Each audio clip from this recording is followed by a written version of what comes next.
আপনার যদি ডায়রিয়া, বমি, হিট স্ট্রোক ইত্যাদি নানা কারণের জন্য ডিহাইড্রেশন বা জলের ঘাটতি দেখা দেয়, তখন আপনারা ওআরএস খাবেন নাকি ওআরএসএল খাবেন, এই নিয়ে কিন্তু প্রচুর পেশেন্ট আমাদেরকে প্রশ্ন করে।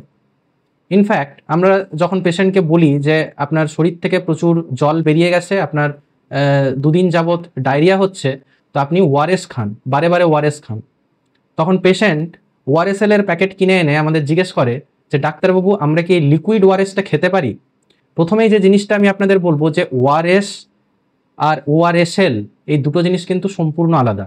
ওআরএসএল কিন্তু কখনোই লিকুইড ওআরএস নয়, এটা আমাদের একটা ভুল ধারণা। অনেকেই ভাবে যে ওআরএসএল বোধহয় লিকুইড ওআরএস, একদম নয়। ওআরএস WHO ফর্মুলা দিয়ে তৈরি হয়, সাধারণভাবে এটা পাউডার ফর্মে পাওয়া যায়, কিন্তু বেশ কিছু কোম্পানি এটাকে লিকুইড ফর্মেও তৈরি করে, কিন্তু সেই প্যাকেটটির গায়ে স্পষ্টভাবে লেখা থাকে WHO ওআরএস ফর্মুলা। আর ওআরএসএল এর প্যাকেটটির ওপরে কিন্তু স্পষ্টভাবেই লেখা আছে, সেখানে কোম্পানি কিন্তু কোনো ভুল করেনি, সেখানে তারা লিখে দিয়েছে যে এটা কিন্তু WHO ওআরএস ফর্মুলাতে নয়, এটা WHO ফর্মুলা ইউজ করা হয়নি। এবং এর মধ্যে কিন্তু গ্লুকোজের পরিমাণ বেশি থাকে, এটা অনেকটা বেশি মিষ্টি হয়, এর সাথে সাথে এখানে বিভিন্ন ধরনের ভিটামিন থাকে এবং তার মধ্যে ফ্লেভারটাও অ্যাড করা হয়। এই এক্সট্রা জিনিসগুলো ডিহাইড্রেশনের সময় আমাদের শরীরে কিন্তু দরকার নেই। আমাদের ডিহাইড্রেশনের সময় কোন জিনিসটা দরকার? আমাদের ডিহাইড্রেশনের সময় আমাদের শরীর থেকে যে অতিরিক্ত জলটা বেরিয়ে যাচ্ছে, সেই জলটা যাতে ঠিকঠাকভাবে রিপ্লেনিশ হয়, এবং তার সাথে সাথে যে ইলেকট্রোলাইটগুলোর লস হচ্ছে, অর্থাৎ ইলেকট্রোলাইট যেগুলো বেরিয়ে যাচ্ছে, অর্থাৎ সোডিয়াম, পটাশিয়াম, ক্লোরাইড, সেই সমস্ত ইলেকট্রোলাইটগুলোও যাতে আমরা আমাদের শরীরকে আবার পুনরায় ফিরিয়ে দিতে পারি। তাহলে আমাদের এমন একটা পানীয় দরকার, এমন একটা লিকুইড দরকার যেটা এফেক্টিভলি ডিহাইড্রেশনকে হ্যান্ডেল করতে পারে। এছাড়া এই ডিহাইড্রেশনের সময় যখন সিভিয়ার ডিহাইড্রেশন হয়, তখন কিন্তু আমাদের শরীরে অ্যাসিডোসিস হয়।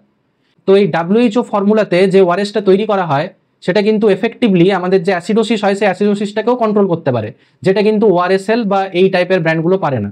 এখন নামটা এমনভাবে রাখা হয়েছে চালাকি করে ওআরএসএল, যাতে ওআরএস খেতে বললে সবার নজরটা কিন্তু ওআরএসএল এর দিকে পড়ে।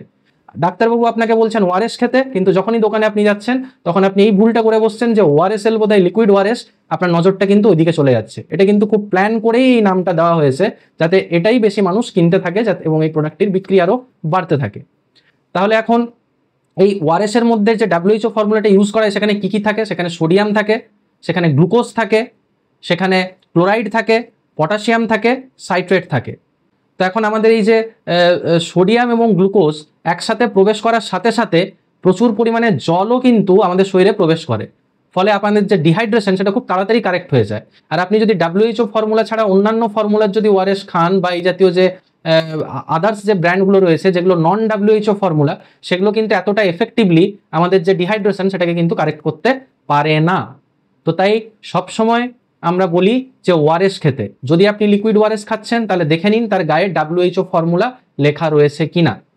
আর আপনারা কি একদমই ওআরএসএল খেতে পারেন না? না, খেতে পারেন কিছু কিছু কন্ডিশনে। যদি আপনাদের মাইল্ড ডিহাইড্রেশন থাকে, ধরুন আপনি খেলাধুলো করছেন, আপনার প্রচন্ড ঘাম দিয়েছে, আপনার দুর্বল লাগছে, ক্লান্ত লাগছে, তৃষ্ণা পেয়েছে, সেই সময় আপনি ওআরএসএল খেতে পারেন। কিন্তু যদি আপনার এটা মেডিকেলি দরকার হয়, ডাক্তারবাবু দেখে যদি বলে যে আপনার শরীরে জলের ঘাটতি রয়েছে, আপনার ডায়রিয়া হচ্ছে, আপনার বমি হয়েছে, আপনার শরীর থেকে অনেকটা ফ্লুইড বেরিয়ে গেছে, তাহলে কিন্তু অবশ্যই আপনি ওআরএস খান।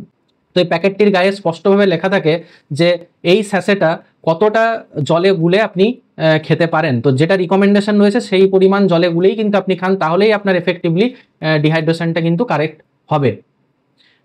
বাংলাদেশ 1971 সালে বাংলাদেশের যুদ্ধের সময় যে রিফিউজি ক্যাম্পগুলো ছিল, সেখানে কিন্তু প্রচুর পরিমাণে কলেরার আউটব্রেক হয়, প্রচুর মানুষ কলেরাতে আক্রান্ত হয়েছিল, এবং যেখানে ওআরএস কিন্তু অনেক প্রাণকে ফিরিয়ে দিতে পেরেছে। মানুষ মারা যেত শুধু ডিহাইড্রেশনের জন্য।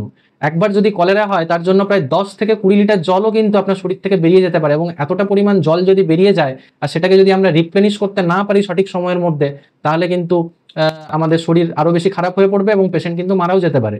তো সেই সময় ওআরএস এর আবিষ্কার একটা কিন্তু যুগান্তকারী আবিষ্কার হিসাবে প্রমাণিত হয়েছিল, এবং সেই সময় ওআরএস এর আবিষ্কারের ফলে প্রচুর প্রাণ বেঁচে গিয়েছে। তাই বলা হয় বিংশ শতাব্দীর সব থেকে অ্যাডভান্স মেডিকেল টেকনোলজি কিন্তু এই ওআরএস, যেটা লক্ষ লক্ষ প্রাণকে ফিরিয়ে দিতে পেরেছে।